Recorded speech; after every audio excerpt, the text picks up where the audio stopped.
Di tengah riuhnya butik mewah berpendingin udara, Rani, seorang ibu tunggal, mencoba mengembalikan sehelai batik premium peninggalan berharga suaminya demi biaya sekolah anaknya. Namun, bukannya dilayani, ia malah dituduh penipu di depan umum oleh Ibu Fatma, pemilik butik yang cincin berliannya berkilau sinis. Perihnya rasa malu tercampur aroma parfum mahal saat Fatma memutarbalikan riwayat transaksi dan mengusir Rani.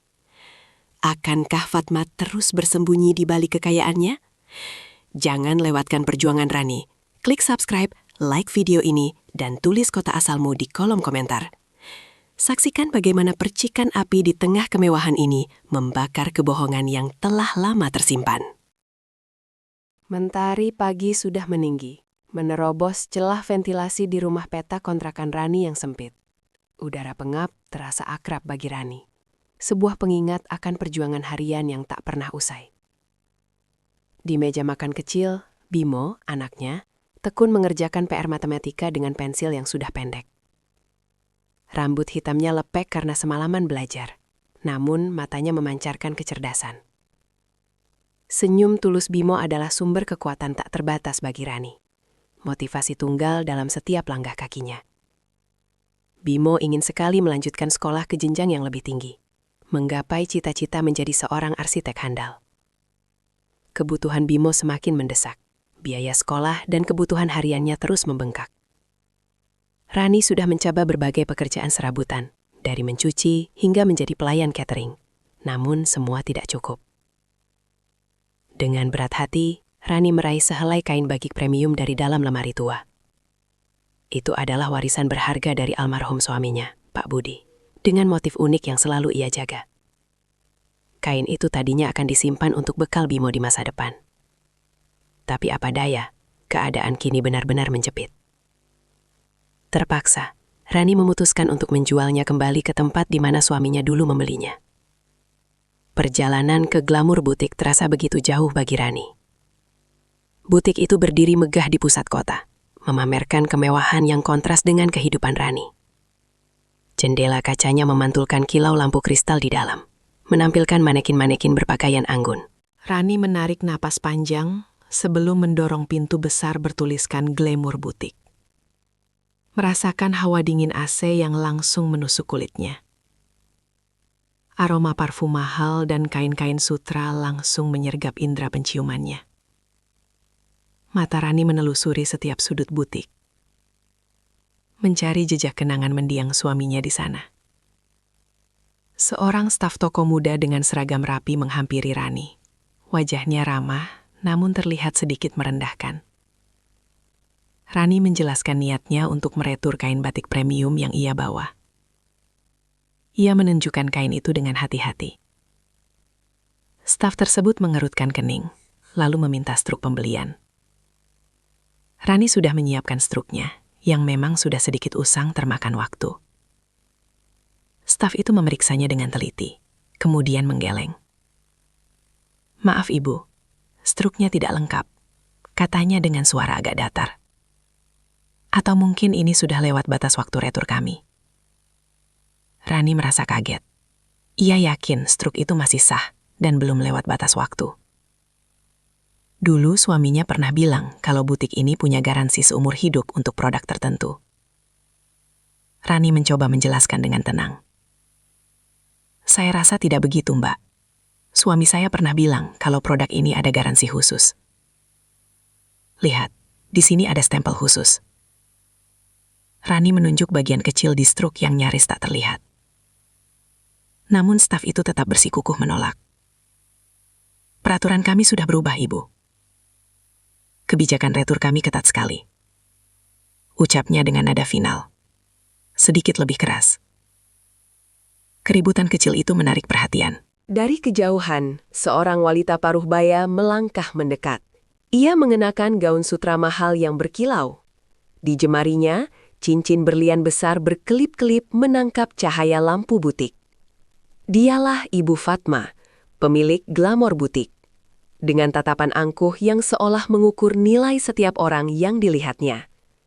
Bibirnya menyunggingkan senyum tipis, namun matanya dingin, Fatma memang terkenal dengan kekayaannya yang melimpah. Fatma berdiri di samping stafnya, melipat tangan di dada. Matanya tajam menatap Rani.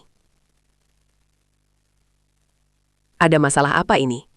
tanyanya dengan suara berwibawa, penuh nada otoritas.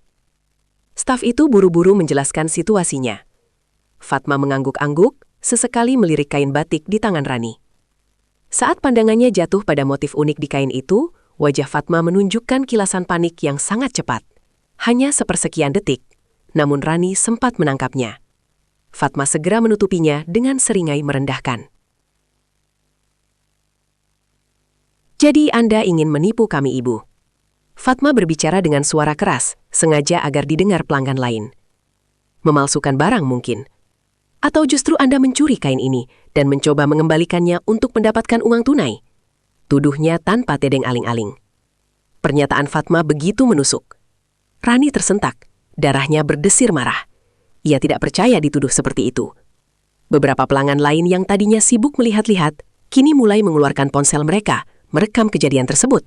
"Bukan begitu, Bu Fatma." Rani mencoba membela diri. Suaranya sedikit bergetar. "Ini kain suami saya punya struknya. Saya butuh uang untuk biaya sekolah anak saya." Fatma hanya tertawa sinis. Cincin berliannya berkilau mencolok saat ia melambaikan tangannya. "Struk usang seperti itu, siapa yang mau percaya?" ujarnya meremehkan. "Saya tahu persis bagaimana modus penipuan semacam ini. Jangan harap bisa menipu saya." Fatma lalu menoleh ke stafnya. "Coba tunjukkan riwayat transaksi kain ini," perintahnya tegas. "Pakai sistem internal kita." Staf tersebut segera mengetikkan sesuatu di komputernya. Layar menampilkan beberapa detail. Fatma mendekat, matanya menyipit membaca. Lalu, ia menunjuk ke arah layar dengan jari telunjuknya yang dihiasi berlian. "Lihat ini," serunya lantang. "Di sini jelas tercantum nama Rani, lengkap dengan catatan khusus yang mengindikasikan riwayat penipuan. Kain ini pernah dikembalikan dengan modus yang sama." Rani menatap layar, otaknya berputar cepat. Nama Rani, catatan khusus. Ia merasa tidak pernah sekalipun melakukan transaksi tersebut, apalagi pengembalian barang. Ini semua sungguh membingungkan. Jantungnya berdebar kencang, perasaannya campur aduk antara bingung, marah, dan malu. Tatapan menghakimi dari pelanggan lain terasa seperti ribuan jarum menusuk-nusuk. Mereka merekam, membisikkan komentar, seolah Rani adalah penjahat sungguhan. Fatma tersenyum puas, merasa menang. "Keluar dari butik saya sekarang," teriak Fatma, menunjuk ke arah pintu. Suaranya bergema di seluruh ruangan. "Saya tidak mau butik saya tercemar oleh orang seperti Anda." Rani terdiam. Air mata mulai menggenang di pelupuk matanya. Tangan Fatma melambai-lambai mengusirnya. "Cepat, atau saya panggil security." Tanpa pilihan lain, Rani berbalik. Dengan langkah gontai, ia meninggalkan glamour butik, menahan tangis yang mendesak keluar. Ia memegang erat kain batik itu, seolah benda itu adalah satu-satunya harga diri yang tersisa. Di luar butik, udara panas Jakarta terasa semakin menyesakkan. Rani berjalan cepat, kepalanya menunduk. Tak ingin ada yang melihat linangan air matanya. Sesekali ia mengusap pipi, berusaha menghapus jejak-jejak kesedihan. Perasaan dipermalukan itu sungguh perih, bagai luka yang menganga lebar. Namun, di balik rasa sakit itu, ada bara kemarahan yang mulai menyala di dadanya. Ada kebingungan mendalam tentang riwayat transaksi yang disebut Fatma. Nama Rani dengan catatan khusus penipuan itu terus terngiang, sebuah kejanggalan yang tak bisa ia terima. Ia harus mencari tahu. Rani benar-benar diusir dan dipermalukan di butik mewah Ibu Fatma, dituduh penipu di depan banyak orang. Kini, sebuah riwayat transaksi aneh yang mencantumkan namanya sendiri menjadi beban pikiran yang tak terurai. Kain batik warisan suaminya yang seharusnya menjadi penyelamat justru menyeretnya ke dalam masalah yang lebih besar. Di balik gorden tipis rumah kontrakannya yang sempit, Rani membiarkan air mata tumpah. Namun, bukan karena putus asa. Bara kemarahan yang menyala dalam dirinya terlalu panas untuk mengizinkan keputusasaan merayap. Ia meremas kain batik yang telah menjadi sumber malapetaka sekaligus misteri itu. Memandang goresan motifnya seolah mencari jawaban yang tersembunyi. Kejanggalan riwayat transaksi yang disebut Ibu Fatma, tuduhan penipuan, dan tatapan menghina wanita itu terus berputar di benaknya, menggerogoti harga dirinya yang telah babak belur. Pagi berikutnya, dunia maya meledak. Ponsel bekas yang Rani pinjam dari tetangga terus bergetar dengan notifikasi. Video insiden di Glamour Butik telah menjadi viral, menyebar secepat api di lahan kering. Rekaman yang diambil oleh salah satu pelanggan menyorot jelas wajah Fatma yang angkuh dengan cincin berliannya yang mencolok, menuduh Rani dengan kata-kata tajam. Awalnya, gelombang komentar mencaci Rani, menjulukinya penipu batik atau pengemis glamor yang mencoba memeras. Namun, seiring waktu, narasi mulai bergeser. Ada yang menyadari gestur meremehkan Fatma, ada yang merasa simpati pada ekspresi putus asa Rani, dan yang lain mulai bertanyakan betapa mudahnya seorang wanita kaya menghancurkan reputasi seseorang. Cincin berlian Fatma yang selalu dipamerkan itu kini menjadi target sindiran netizen. Simbol kesombongan dan kekayaan palsu. Tagar keadilan untuk Rani mulai muncul, diikuti oleh para aktivis sosial dan akun-akun yang menyuarakan ketidakadilan. Rani terkejut melihat dua sisi mata uang media sosial.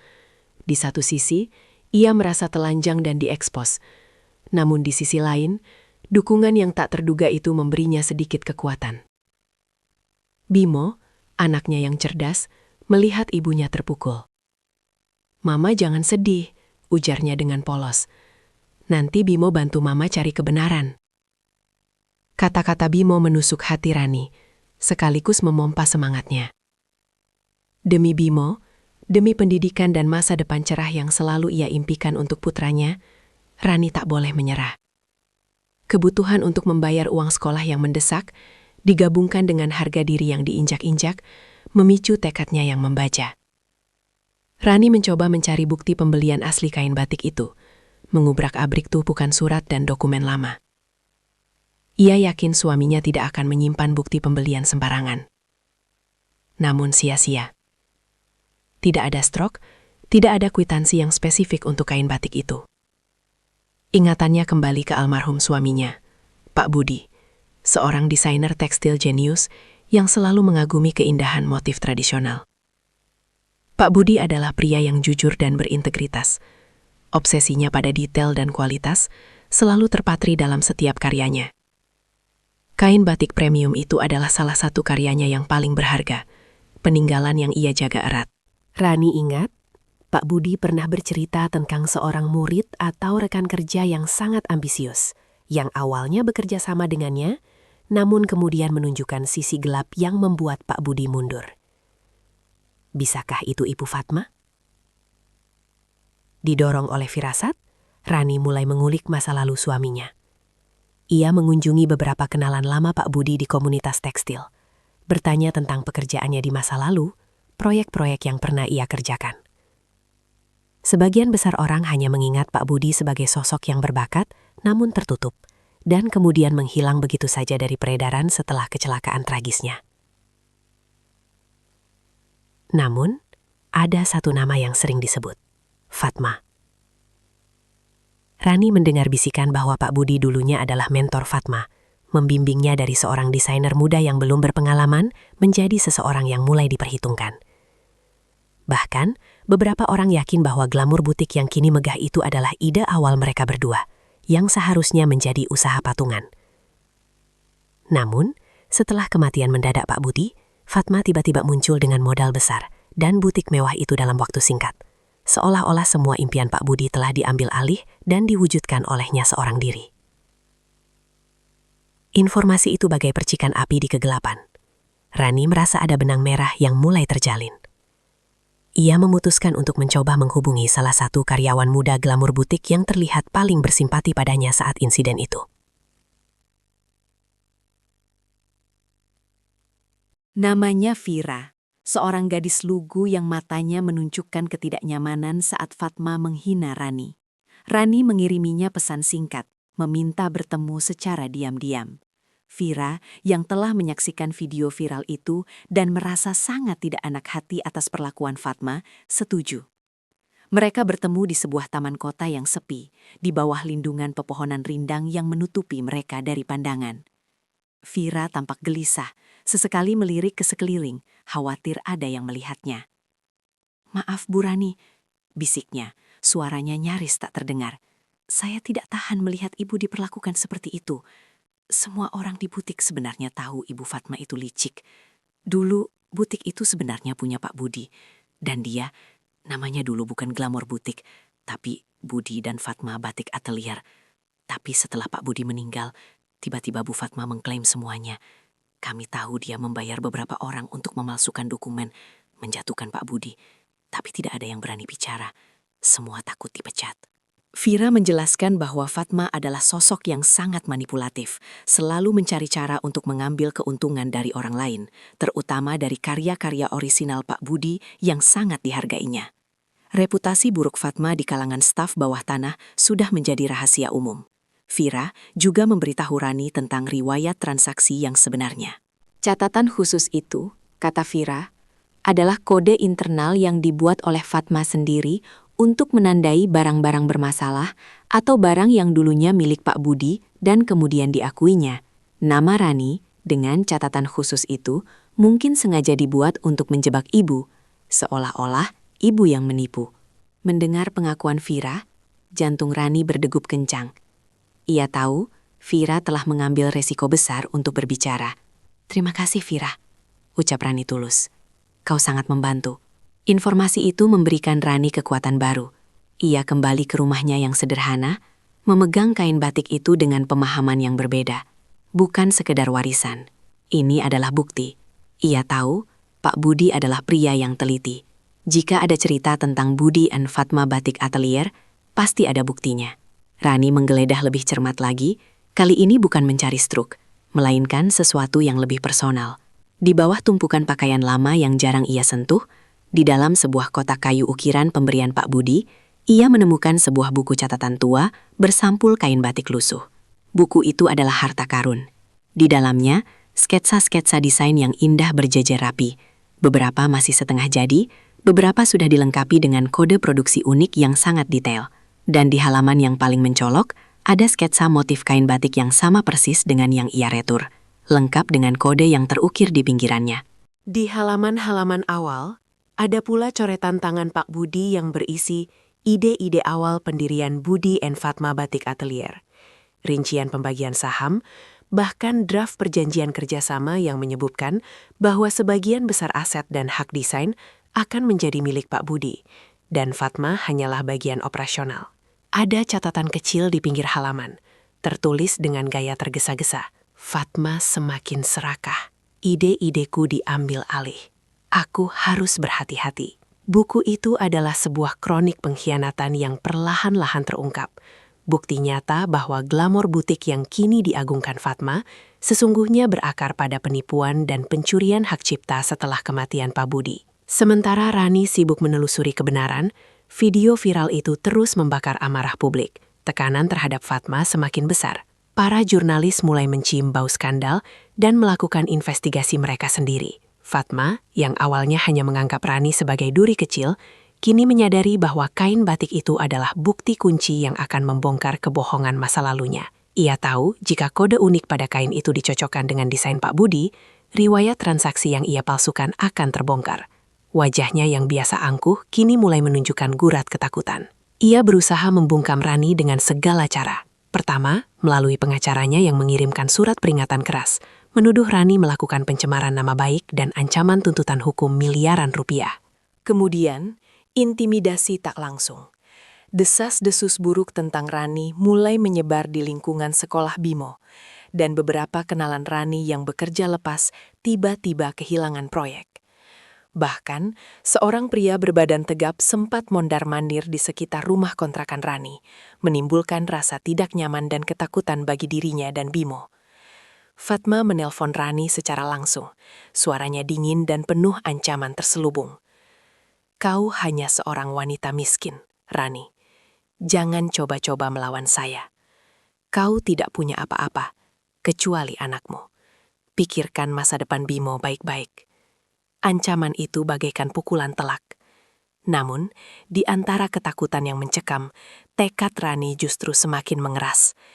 Ia melihat foto Pak Budi di atas meja, lalu memeluk buku catatannya erat-erat. Kali ini, ia tidak akan lari. Fatma, yang merasa terpojok oleh gelombang simpati publik dan ancaman investigasi media, kini harus berhadapan dengan kemungkinan bahwa bukti kejahatan masa lalunya akan segera terkuak. Ia tidak tahu bahwa buku catatan yang dipegang Rani kini berisi kunci untuk menjungkir balikan seluruh imperium kebohongannya. 2 kalimat rekap.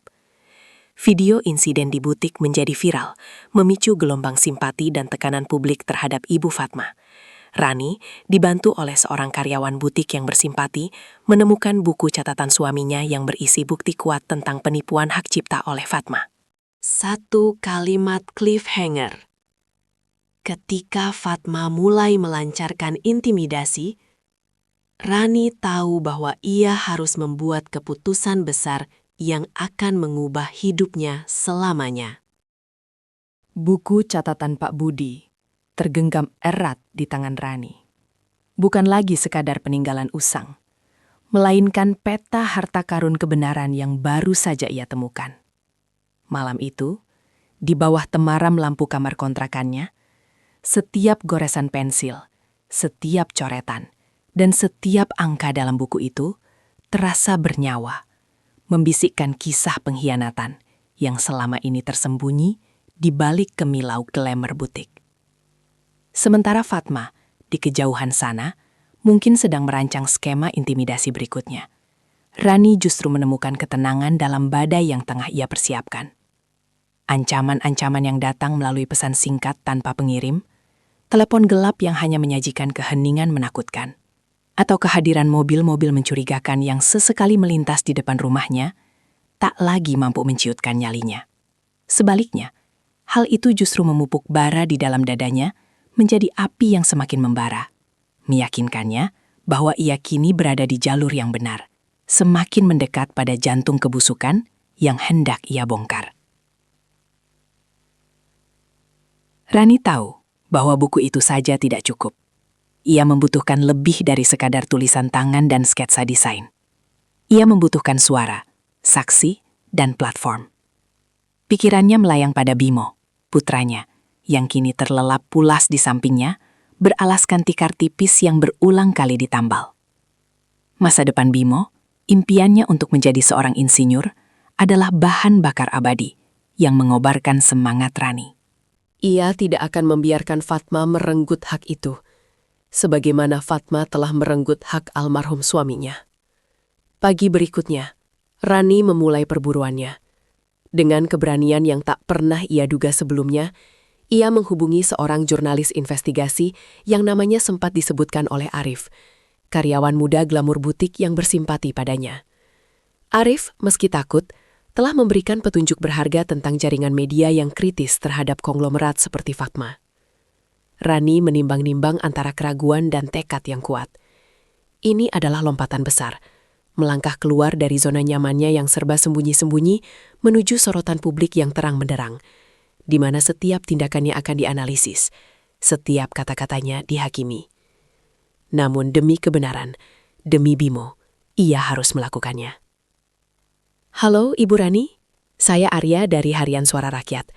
Suara di ujung telepon terdengar tenang namun tegas. Arif sudah menceritakan garis besarnya.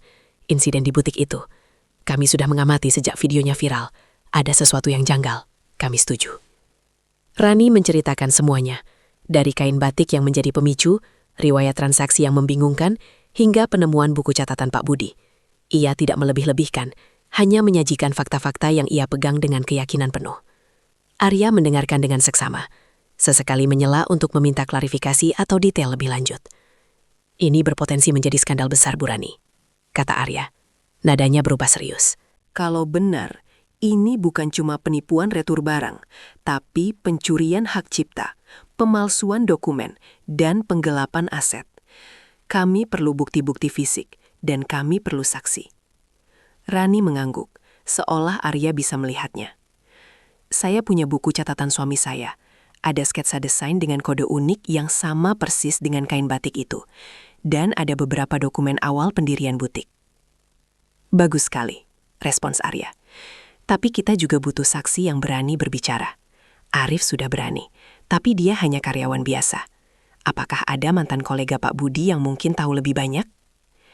Rani teringat akan Pak Jaya, mantan rekan kerja suaminya yang sesekali masih bertegur sapa dengannya di pasar. Pak Jaya dulunya sangat mengagumi bakat Pak Budi dan pernah mengungkapkan kekecewaannya saat Pak Budi menghilang dari industri mode, tak lama setelah butik Fatma berdiri megah. Rani mencari nomor telepon Pak Jaya yang lama, berharap masih aktif. Ia mengirim pesan singkat, meminta pertemuan rahasia. Pertemuan itu terjadi di sebuah kedai kopi yang sepi, jauh dari keramaian pusat kota. Pak Jaya, dengan rambutnya yang kini diselingi uban, menyimak cerita Rani dengan wajah yang menunjukkan campuran terkejut, sedih, dan marah. Jadi, benar dugaanku selama ini, desis Pak Jaya, memegangi cangkir kopinya erat-erat. Aku selalu curiga dengan Fatma. Dia memang licik dan ambisius. Dulu, dia itu cuma asisten Pak Budi, belajar banyak dari suamimu. Tapi setelah Pak Budi tiada, tiba-tiba dia jadi pemilik butik mewah. Desain-desainnya persis seperti gaya Pak Budi, cuma dengan sentuhan yang lebih komersil dan hambar. Pak Jaya lalu mulai menceritakan apa yang ia tahu. Bagaimana Fatma, sesaat setelah kematian Pak Budi, dengan cepat mengambil alih semua proyek dan kontak. Bagaimana ia mendengar desas-desus tentang dokumen-dokumen yang tiba-tiba muncul setelah Pak Budi tiada, mengklaim bahwa Pak Budi telah menyerahkan segalanya padanya. Aku punya beberapa email lama, Bu Rani, kata Pak Jaya. Beberapa korespondensi Pak Budi dengan klien besar yang ia bawa ke Fatma. Beberapa desain awal yang dikirim Pak Budi ke Fatma sebelum butik itu resmi dibuka. Mungkin bisa jadi bukti bahwa Pak Budi adalah otak di balik semuanya. Dengan dua sekutu baru, seorang jurnalis yang gigih, dan seorang saksi kunci yang tak kalah geram, Rani merasa beban di pundaknya sedikit terangkat. Arya segera mulai menyelidiki. Ia mendalami catatan keuangan glamor butik melalui sumber-sumbernya, mencari jejak-jejak transaksi mencurigakan dan celah hukum dalam akuisisi aset. Ia juga mewawancarai beberapa mantan karyawan Fatma yang enggan disebut namanya, yang mengkonfirmasi reputasi buruk Fatma dalam hal hak cipta dan perjanjian kerja yang sering merugikan desainer-desainer muda. Sementara itu, Fatma, yang merasa gatal dengan keheningan Rani setelah serangkaian intimidasi gagal, justru semakin meningkatkan tekanan. Ponsel Rani kini menerima pesan-pesan yang lebih eksplisit. Jangan cari masalah yang tidak perlu, Ibu. Kamu tidak akan menang melawan kami. Atau bahkan, sebuah amplop misterius berisi foto Bimo yang sedang pulang sekolah, dikirimkan ke rumahnya, dengan peringatan tersirat di balik gambar tersebut. Kali ini, ketakutan sempat mencengkram hati Rani. Namun kemudian, berubah menjadi kemarahan yang membabi buta. Ancaman terhadap Bimo adalah garis merah yang tak bisa ditolerir. Itu adalah saat di mana Rani memutuskan ia tak akan lagi bersembunyi. Arya, setelah mengumpulkan semua informasi dan menyusun kerangka cerita investigasinya, menyarankan agar mereka mengadakan konferensi pers. Namun, Rani punya ide yang lebih berani. Bukan di kantor media, Mas Arya, kata Rani tegas. Tapi di depan glamor butik itu sendiri. Biarkan kebenaran itu terungkap di tempat di mana suami saya dikhianati dan saya dipermalukan. Arya terkejut dengan keberanian Rani. Namun ia melihat potensi drama dan dampak publik yang luar biasa. Ide yang brilian, Bu Rani. Ini akan menjadi simbol yang kuat. Keputusan telah diambil. Dengan bantuan Arya, kabar tentang konferensi pers mendadak. Di depan glamor butik menyebar cepat ke berbagai media massa. Arya menggunakan koneksi-koneksinya untuk memastikan liputan yang luas, menjanjikan pengungkapan skandal besar di balik butik mewah. Pagi yang dijadwalkan tiba. Langit mendung, seolah ikut merasakan ketegangan yang menggantung. Di depan glamor butik yang megah, kerumunan wartawan dengan kamera, mikrofon dan ponsel sudah berkumpul. berdesakan di balik barikade polisi yang buru-buru dipasang.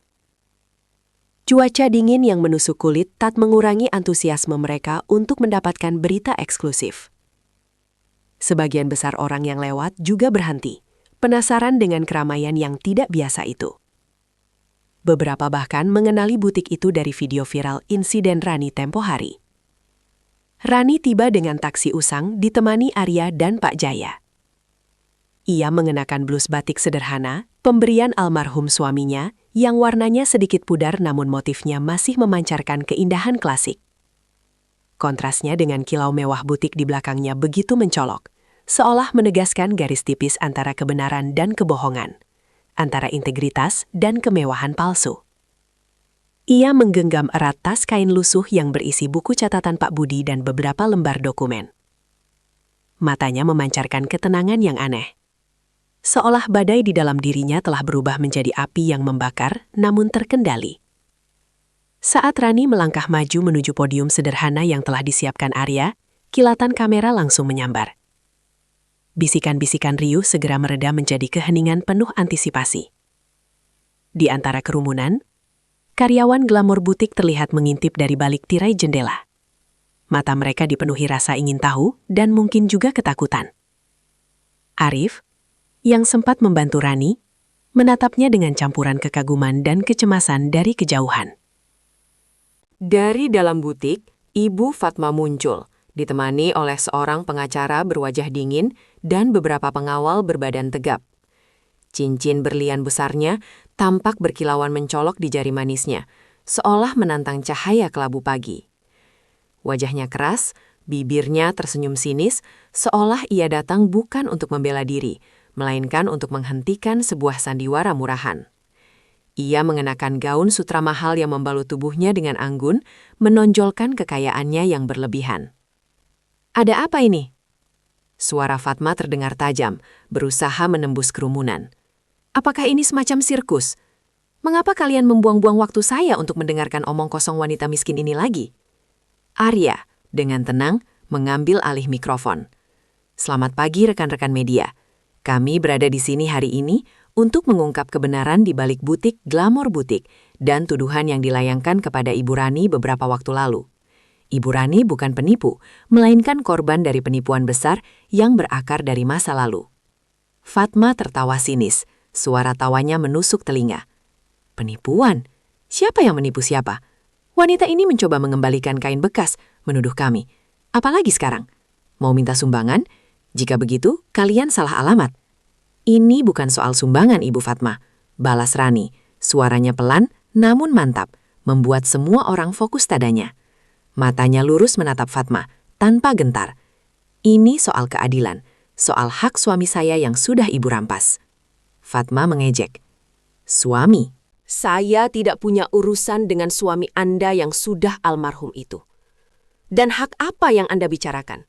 Semua ini adalah hasil kerja keras saya sendiri." "Benarkah begitu?" tanya Rani, lantas mengeluarkan buku catatan Pak Budi dari tasnya. Buku bersampul kulit tua itu terlihat kontras di antara kemilau mikrofon dan kamera. "Ini adalah buku catatan suami saya, Pak Budi, desainer tekstil yang jenius yang Ibu klaim sebagai mentor Anda. Di sini, di halaman-halaman ini, tersimpan riwayat sebenarnya dari glamor butik ini." Para wartawan mulai memotret buku itu dengan antusias. Fatma tampak sedikit goyah, namun dengan cepat menyembunyikannya. "Apa itu? Buku harian suami Anda? Apa hubungannya dengan butik saya?" "Di sini," lanjut Rani, membuka halaman-halaman yang penuh sketsa. "Ada sketsa desain, dengan kode produksi unik. Kode yang sama persis dengan kain batik yang saya retur waktu itu." Rani mengeluarkan kain batik yang sama persis, yang kini terlipat rapi. Ia membentangkannya di samping sketsa. Motif uniknya memang sama persis. Kain ini, Ibu Fatma, adalah salah satu dari sedikit bukti fisik yang tersisa dari desain asli suami saya. Kerumunan mulai berbisik-bisik. Arya mengambil alih. "Kami telah memverifikasi beberapa kode ini dengan desainer tekstil independen. Mereka mengonfirmasi bahwa gaya dan detailnya sangat identik dengan karya almarhum Pak Budi, yang sayangnya tidak pernah dipatenkan atas namanya sendiri." Fatma tertawa lagi, Lebih keras kali ini, namun ada nada sumbang di dalamnya. Omong kosong. Desain itu saya beli dari dia. Itu transaksi bisnis biasa. Setelah dia meninggal, saya yang mengembangkan semuanya. Beli, potong Pak Jaya. Melangkah maju. Dengan harga berapa, Fatma? Karena setahu saya, Budi tidak pernah menjual hak cipta desainnya. Justru, kalian berdua berencana membangun butik ini bersama-sama. Glamour butik ini adalah ide Budi yang dia percayakan padamu untuk dikelola bersama. Fatma menatap Pak Jaya dengan tatapan membunuh. Jaya, kau menipu. Kau bagian dari konspirasi wanita ini. Saya adalah saksi, Fatma. Balas Pak Jaya tegas. Saya ingat betul Budi pernah menunjukkan kepada saya sketsa-sketsa awal butik ini. Bahkan namanya. Dia sangat bersemangat. Dia bercerita tentang kerja kerasnya, tentang kepercayaan yang dia berikan padamu. Rani melanjutkan, suaranya meninggi dengan keyakinan. Tidak hanya sketsa Ibu Fatma. Di sini juga ada catatan keuangan awal, rancangan pembagian saham, perjanjian kerjasama yang seharusnya mengikat ibu dan suami saya. Rani mengeluarkan beberapa lembar dokumen yang telah menguning. Dokumen-dokumen ini menunjukkan bahwa sebagian besar aset glamour butik dan hak desain suami saya telah ibu ambil alih secara curang setelah kematiannya. Ibu memalsukan tanda tangan, memanipulasi dokumen, dan menyingkirkan saya sebagai ahli waris sah. Riwayat transaksi kain batik itu, dengan nama Rani dan catatan penipuan, itu semua adalah rekayasa untuk menyembunyikan jejak kejahatan ibu. Debat sengit berkecamuk. Wartawan berebut untuk merekam setiap kata, setiap ekspresi wajah Fatma yang kini mulai terlihat memucat. Pengacaranya berusaha menghentikan Rani, menuntut agar ia berhenti menyebarkan fitnah. Namun Arya dengan sigap menangkis argumen hukumnya, menegaskan bahwa mereka memiliki bukti yang kuat. Ini semua tidak benar. Fatma berteriak. Suaranya menipis dan goyah. Cincin berlian di jarinya seolah ikut bergetar. Dia hanya ingin uang. Dia iri dengan kesuksesan saya. Suaminya itu hanya pecundang, selalu bermimpi besar tapi tak pernah bisa mewujudkannya. Kata-kata Fatma memicu gelombang amarah di kerumunan. Rani tak gentar. Suami saya bukan pecundang, Ibu Fatma. Dia orang jujur dan pekerja keras. Dia mempercayai ibu, dan ibu mengkhianatinya. Saya yang membuat butik ini sukses. Fatma mulai kehilangan kendali. Matanya menatap tajam ke arah Rani, penuh kebencian yang selama ini ia pendam. Dia memang jenius ya, tapi dia terlalu naif. Selalu berbicara idealisme, tapi tidak mengerti pasar. Saya yang membuat desainnya laku. Saya yang membangun ini semua dari nol. Dari nol? Tanya Rani sinis. Atas dasar keringat suami saya? Dia sudah tiada. Lalu apa masalahnya? Fatma dalam kepanikannya melontarkan kalimat yang menghantam seperti petir. Saya hanya mengambil kesempatan. Kesempatan yang seharusnya memang milik saya. Saya yang lebih pantas mendapatkan semua ini. Saya iri padanya, ya, iri pada bakatnya. Saya yang bekerja keras di belakang layar, tapi dia yang selalu dipuji. Setelah dia meninggal, itu kesempatan emas saya untuk bersinar. Hening. Kata-kata pengakuan itu menggantung di udara, disusul oleh gemuruh bisikan kaget dan kilatan kamera yang tak henti-hentinya. Fatma tiba-tiba tersadar atas apa yang baru saja ia ucapkan. Wajahnya berubah pucat pasi, matanya membelalak ketakutan, seolah baru saja melihat hantu di siang bolong. Ia mencengkram lengan pengacaranya, namun sudah terlambat. Pengakuan itu sudah terekam, sudah terdengar jelas oleh puluhan pasang telinga dan mata yang lapar berita. Imperium arogansinya yang dibangun di atas kebohongan dan pengkhianatan kini runtuh di hadapan publik. Bukan karena bukti hukum yang rumit, melainkan karena mulutnya sendiri yang tak terkendali. Cincin berliannya kini tampak seperti belenggu, bukan lagi hiasan kebanggaan. Rani berdiri tegak, memandang kehancuran Fatma.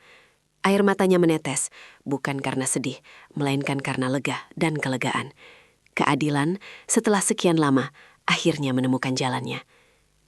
Rani, dengan bukti tak terbantahkan dari buku catatan suaminya dan dukungan saksi serta media, berhasil membongkar pengkhianatan dan penipuan Ibu Fatma di hadapan publik. Fatma dalam kepanikannya secara tak sengaja mengakui kejahatannya, mengungkapkan rasa iri dan ambisinya yang gelap. Namun, di tengah hiruk-pikuk kekacauan itu, saat Fatma ditarik mundur oleh pengawalnya, ia sempat melontarkan senyuman pahit yang seolah menyiratkan bahwa permainan ini belum benar-benar usai. Menyisakan pertanyaan tentang langkah terakhir yang mungkin ia miliki dalam keputusasaan. Kilatan blitz kamera meledak, memuntahkan cahaya putih ke seluruh penjuru ruangan, menelan setiap sudut butik yang kini terasa lebih seperti arena sirkus. Suara-suara riuh jurnalis saling bersahutan, mengelilingi Ibu Fatma yang membeku di tempat. Tatapannya kosong, tubuhnya berguncang tak terkendali seolah baru saja disambar petir.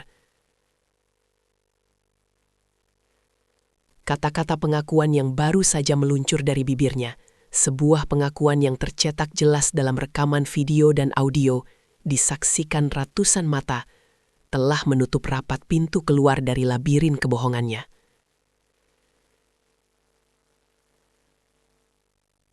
Rani menatap ke arah Fatma, bukan dengan kepuasan atau kemenangan, melainkan dengan kelelahan yang mendalam. Beban yang selama ini menimpanya, sebuah beban yang nyaris meremukkan jiwanya, kini terasa sedikit terangkat, namun bekasnya masih sangat terasa. Jurnalis Bima yang berdiri di sampingnya dengan sigap berbicara kepada para wartawan lain, mengarahkan mereka untuk fokus pada kebenaran yang baru saja terungkap. Beberapa polisi yang sejak awal berjaga-jaga di lokasi butik mulai bergerak, mendekati Fatma dengan langkah-langkah formal. Wajah Fatma yang biasanya angkuh kini pias. Kerutan-kerutan di wajahnya menonjolkan kerapuhan yang tersembunyi di balik polesan riasan tebalnya.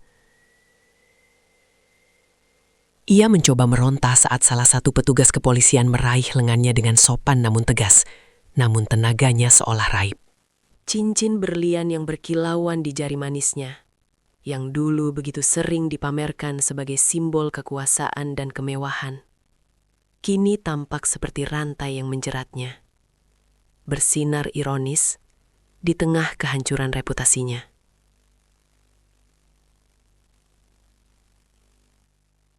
Keesokan harinya, berita tentang pengakuan Fatma dan skandal di balik glamor butik menjadi tajuk utama di setiap media.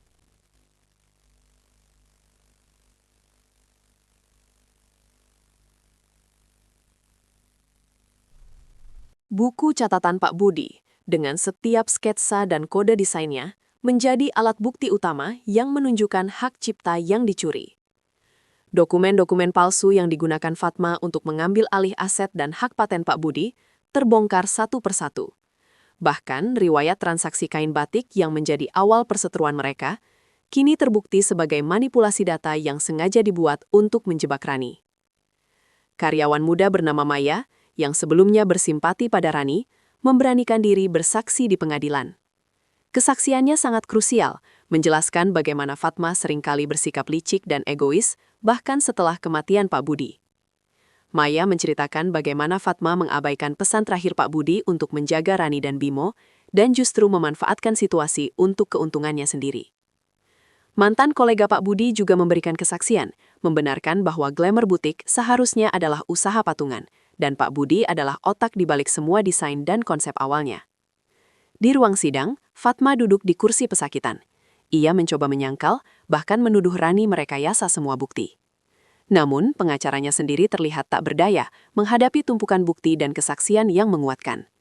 Keangkuhan Fatma perlahan sirna, berganti dengan sorot mata putus asa. Ia tahu, kali ini tidak ada lagi jalan keluar.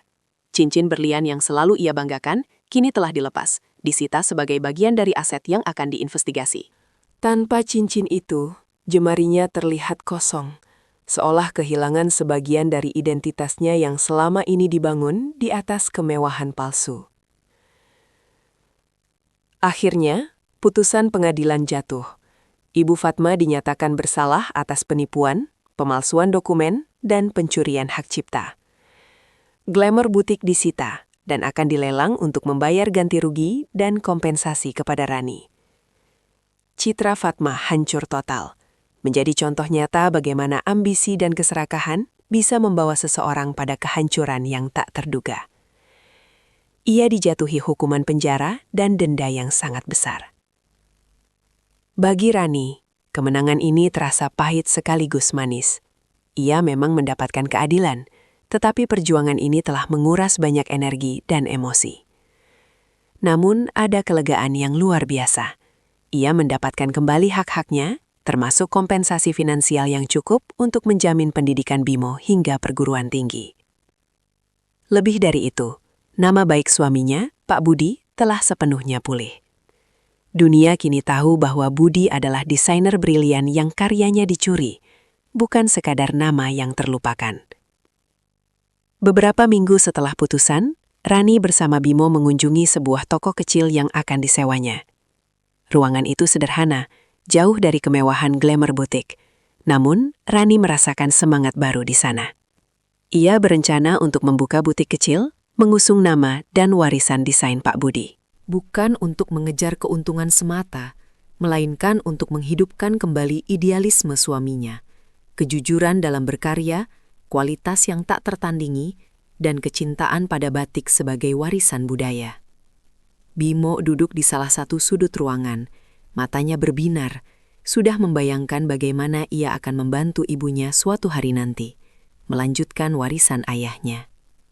Rani menatap sekeliling toko yang kosong itu, membayangkan setiap sudutnya terisi dengan kain batik berkualitas tinggi, hasil kreasi almarhum suaminya. Dia tahu ini adalah awal yang baru, babak baru dalam hidupnya dan Bimo. Ada tantangan di depan, tentu saja, tetapi kali ini dia tidak sendiri dan tidak lagi dibebani kebohongan.